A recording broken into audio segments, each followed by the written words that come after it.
Hello friends, तो फिर एक बार स्वागत है आपके अपने YouTube channel target exam study platform पर। तो कैसे हैं आप सभी लोग? उम्मीद करती हूँ आप लोग बहुत अच्छे होंगे। तो दोस्तों, आज का ये वीडियो यूपी टेट के ऊपर है। जो भी भाई बहन यूपी टेट की तैयारी कर रहे हैं, सुपर टेट की तैयारी कर रहे हैं, तो आपका ये हिंदी का वीडियो आपके लिए काफ़ी यूजफुल रहने वाला है। तो आप लोग वीडियो को शुरू से लेकर एंड तक वॉच कीजिए और अपने नोट्स भी मेंटेन करते हुए चलें और कमेंट करके ज़रूर बताएं कि वीडियो आपको कैसा लगा। तो देखते हैं आज की वीडियो का पहला प्रश्न। इस तरह के प्रश्न जो है आपके एग्जाम में हर बार पूछे जाते हैं। पुराण शब्द में इक प्रत्यय लगाने पर कौन सा शब्द बनेगा? यहाँ पर देखिए होगा इक, यहाँ पर होगा इक। पुराण शब्द में इक प्रत्यय लगाने पर कौन सा शब्द बनता है? पुराणिक या फिर पौराणिक या पौराणिक? बताइए कौन सा शब्द बनेगा?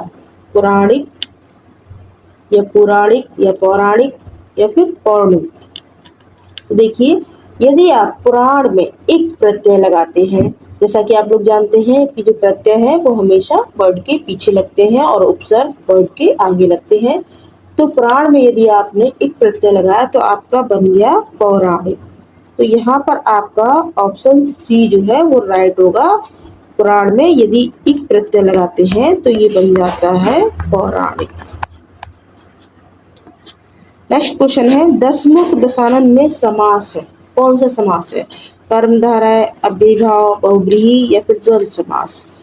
दसमुख दशानन में समास है, कौन सा है? देखिए, समास का अर्थ यदि पूछा जाए तो होता है संक्षेपीकरण, यानी बहुत ही संक्षेप में बताना। समास कितने प्रकार के होते हैं? तो समास 6 प्रकार के होते हैं। समास का यदि विलोम आपसे पूछा जाए तो समास का विलोम होता है व्यास। इस तरह के क्वेश्चन आपके एग्जाम में पूछे जाते हैं तो आपको पता होने चाहिए।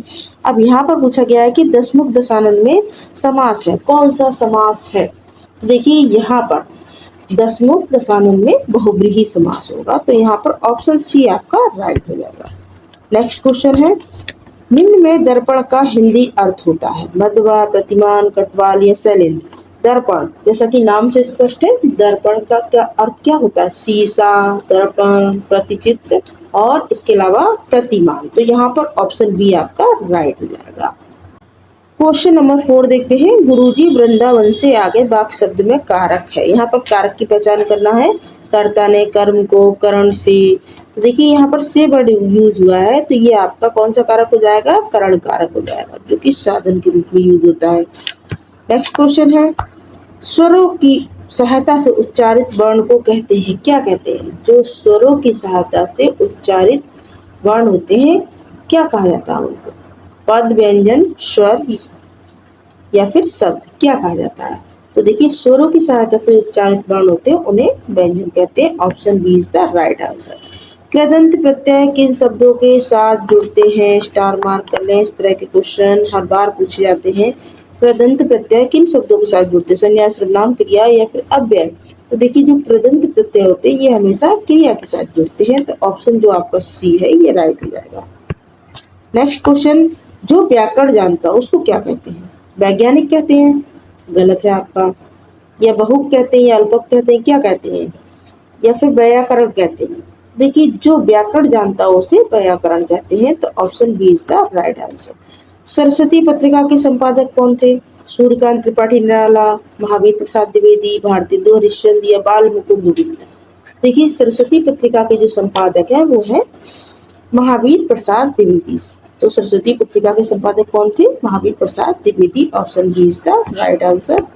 नेक्स्ट क्वेश्चन, चिदम्बरा पर ज्ञानपीठ पुरस्कार प्राप्त हुआ था, किसको हुआ था? किसकी रचना है ये चिदम्बरा? मैथिली शरण गुप्त, सुमित्रा नंदन पंत, अयोध्या सिंह उपाध्याय या फिर रामधारी सिंह दिनकर?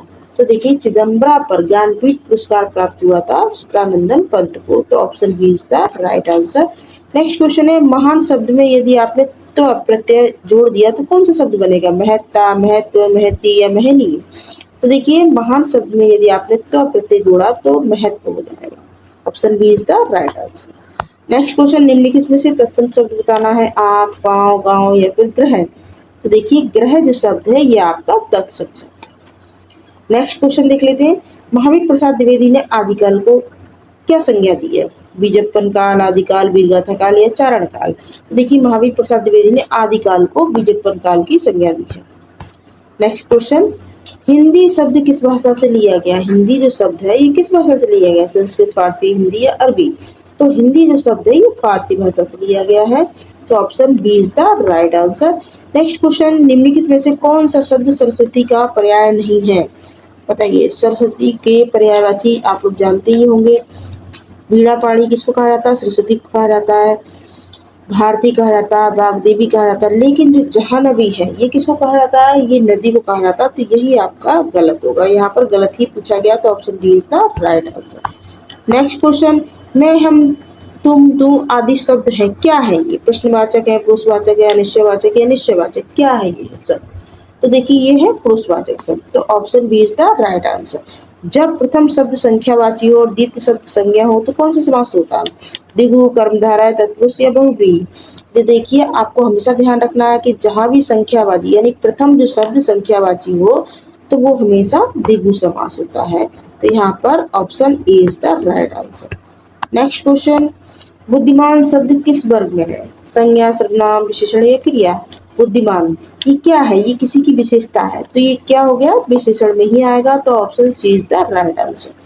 तरणी और तरणी, ये देखिए एक शब्द युग्म है, इसका सही अर्थ क्या होगा? तरणी और तरणी। देखिए तरणी जो होता है ये होता है नाव, और दूसरा जो तरणी है वो होता है सूर्य। तो देखिए नाव और सूर्य किस ऑप्शन में है? ऑप्शन ए में है ये। तो तरणी का अर्थ होता है नाव और तरणी ये होता है सूर्य। तो यहाँ पर आपका ऑप्शन ए राइट हो जाएगा। और सूर्य को क्या क्या नाम देते हैं हम लोग? पर्यायवाची शब्द किस किस रूप में याद करते हैं? भास्कर, दिनकर, ये सब किसके हैं? ये सब सूर्य के ही पर्यायवाची शब्द। नेक्स्ट क्वेश्चन देखते हैं, किस क्रमांक में नासिक के व्यंजन है? किस क्रमांक में नासिक के व्यंजन है जो नाक से बोले जाते हैं? तो यहाँ पर ऑप्शन बी जो है ये राइट हो जाएगा, ऑप्शन बी। नेक्स्ट क्वेश्चन है, पंडित जी भारत के प्रथम प्रधानमंत्री थे, ये किसका उदाहरण है? जातिवाचक का, भाववाचक का, समूहवाचक का या फिर व्यक्तिवाचक का? किसका उदाहरण है? पंडित जी भारत के प्रथम प्रधानमंत्री थे। तो देखिए ये हो जाएगा आपका जातिवाचक। तो option A is the right answer. दोस्तों वीडियो आपको कैसा लगा कमेंट करके बताएं। इसको ज़्यादा से ज़्यादा शेयर करें। जो भी भाई बहन यूपी टेट, सी टेट की तैयारी कर रहे हैं तो हमारे चैनल से जुड़ सकते हैं। यहाँ पर आपको सारी ही वीडियो देखने को मिलेंगी। Thank you.